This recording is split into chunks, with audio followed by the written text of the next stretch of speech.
चलिए स्टूडेंट, अब हम आते हैं ज्योग्राफी चैप्टर 6 मैन्युफैक्चरिंग इंडस्ट्री का पार्ट 2।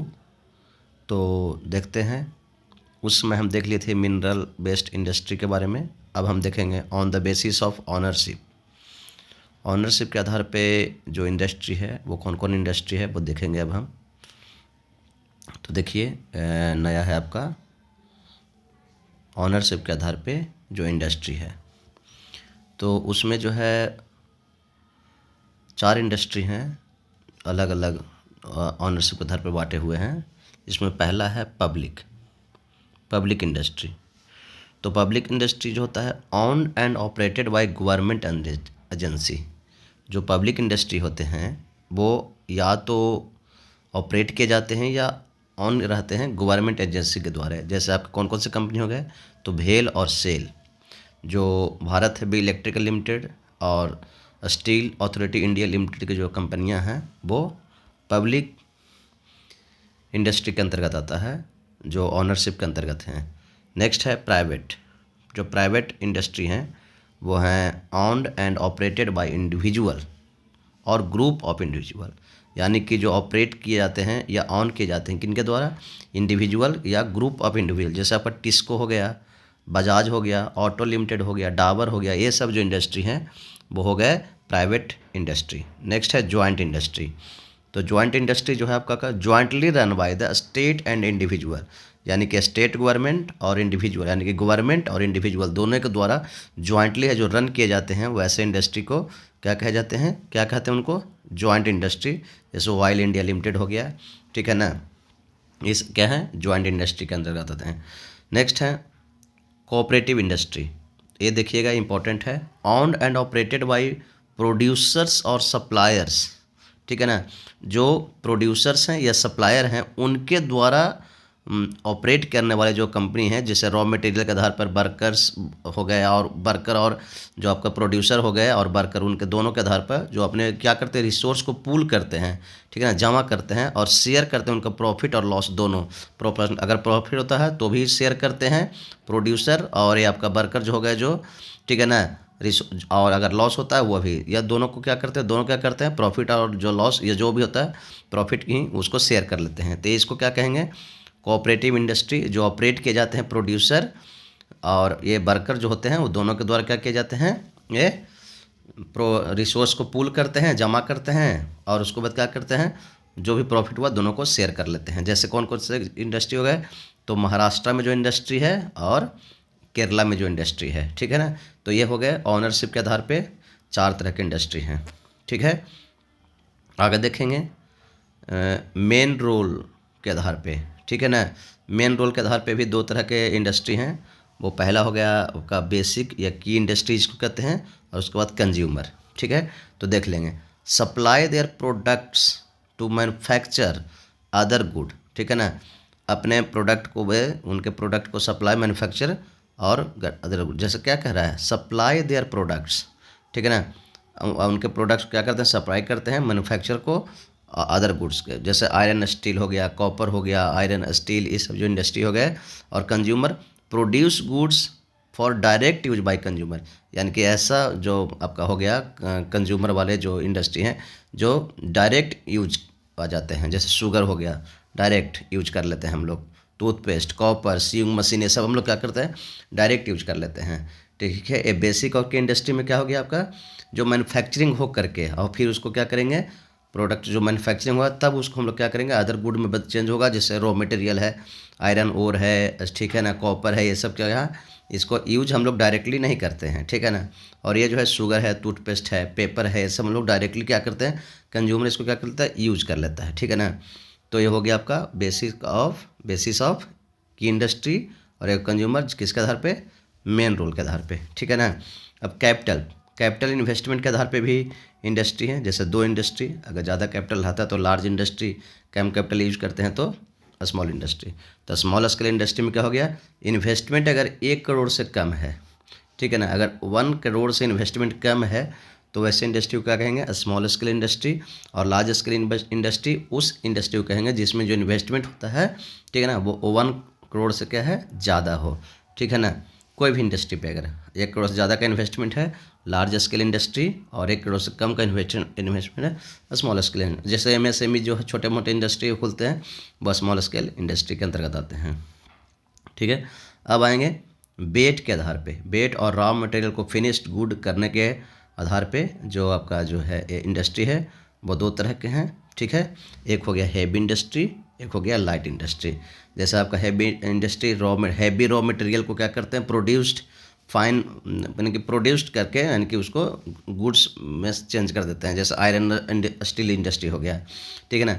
तो आयरन और स्टील इंडस्ट्री जो है आपका वो हैवी रॉ मटेरियल को प्रोड्यूस करके दोबारा हम लोग क्या करते हैं, हैवी गुड्स में तब्दील कर देते हैं। जैसे आपका हैवी हो गया भारी भरकम के या बल्कि कह सकते हैं, तो आयरन स्टील इंडस्ट्री को हैवी इंडस्ट्री कर दिया जाता है।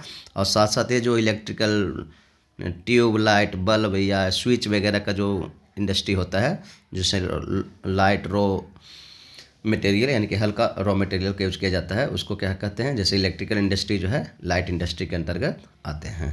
ठीक है, तो ये अब आगे देखेंगे। ये जो है आपका मटेरियल यूज के आधार पे, ठीक है, मटेरियल यूज के आधार पे इंडस्ट्री को 2 भागों में बांटा गया है। ठीक है ना, जिसमें पहला है आपका जैसे एग्रो बेस्ड इंडस्ट्री आ गया। ठीक है, एग्रो बेस्ड इंडस्ट्री आ गया, तो इसमें हम देख लेंगे क्या कि एग्रो बेस्ड इंडस्ट्री में आपका टेक्सटाइल इंडस्ट्री, ठीक है, 2 तरह के, जिसमें 2 तरह के कॉटन और जूट टेक्सटाइल। ठीक है, कॉटन और जूट टेक्सटाइल देखेंगे एग्रो बेस्ड इंडस्ट्री के अंतर्गत आते हैं। ठीक है ना, एग्रो बेस्ड इंडस्ट्री के आते हैं। ठीक है, मटेरियल यूज के आधार पर है एग्रो बेस्ड इंडस्ट्री, उसमें कॉटन और जूट टेक्सटाइल। तो पहले देखेंगे कॉटन टेक्सटाइल। ठीक है, तो इस बात को जरूर याद रखना है कि the first cotton textile mill was established in Mumbai 1854। इस पॉइंट को याद रखना है कि फर्स्ट कॉटन टेक्सटाइल मिल जो एस्टेब्लिश हुआ था मुंबई में हुआ था 1854 में।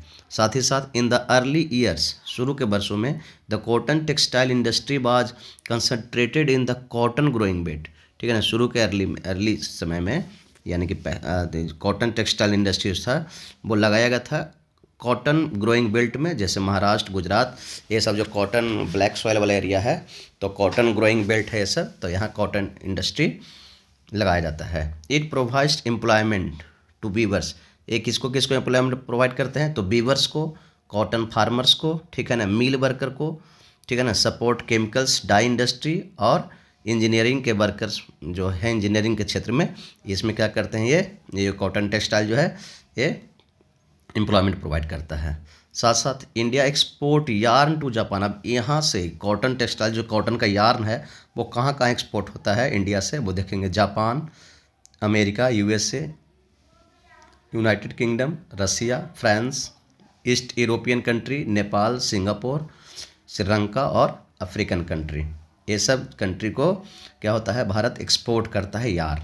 ठीक है, अब इसका देखेंगे क्या चैलेंज हैं, क्या कुछ चैलेंज भी फेस किया है, क्या कुछ मुसीबतें भी आई हैं, तो देखेंगे this industry face challenges into form of outdated machinery, irregular power supply, competition from synthetic fibre. Synthetic fibre के आने से जो कॉटन टेक्सटाइल इंडस्ट्री रहा है उसको थोड़ा सा चैलेंज फेस करना पड़ा है। Due to this there is more important to cotton yarn 25% in world trade than manufacture garment important 4% of the world trade from India. ठीक है, नेक्स्ट देखेंगे जूट टेक्सटाइल, ये भी बहुत इंपॉर्टेंट है। ठीक है, जूट टेक्सटाइल के बारे में देखेंगे।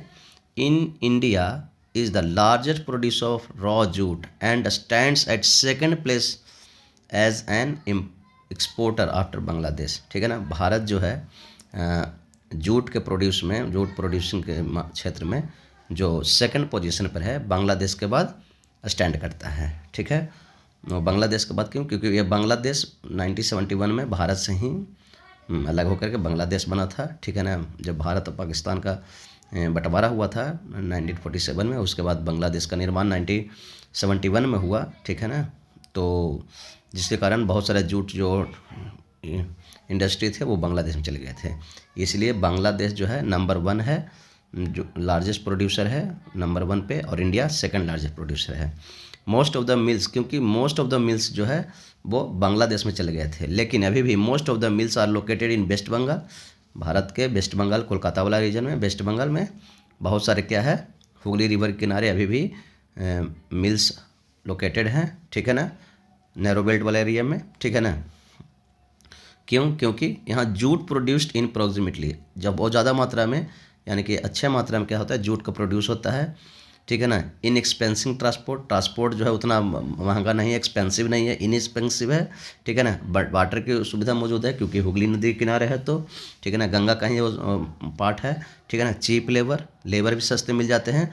साथ ही साथ कोलकाता सिटी, जो कोलकाता शहर है, वो वहाँ के गवर्नमेंट प्रोवाइड्स फर्दर सपोर्ट, ठीक है ना, वो किसके लिए, जूट प्रोड्यूसिंग के लिए, ठीक है ना। कोलकाता सिटी जो है प्रोवाइड करता है, सपोर्ट भी देता है, ठीक है ना। बैंकिंग इंश्योरेंस भी मिल जाता है वहाँ के लोगों को, और पोर्ट की फैसिलिटी यानी कि बंदरगाह की जो फैसिलिटी है जूट को एक्सपोर्ट करने के लिए, अलग अलग देशों में ले जाने के लिए, उसकी भी फैसिलिटी है, जिसके कारण जूट टेक्सटाइल वहाँ पश्चिम बंगाल में बहुत तेज़ी से बढ़ा है। तो चलिए ठीक है, अभी इतना ही, आगे और भी है नोट्स, जैसे जैसे होता है वैसे वैसे करके मैं आप लोग को बताते जाऊंगा, और इस सब को बढ़िया से कवर करते हुए याद करते जाइए।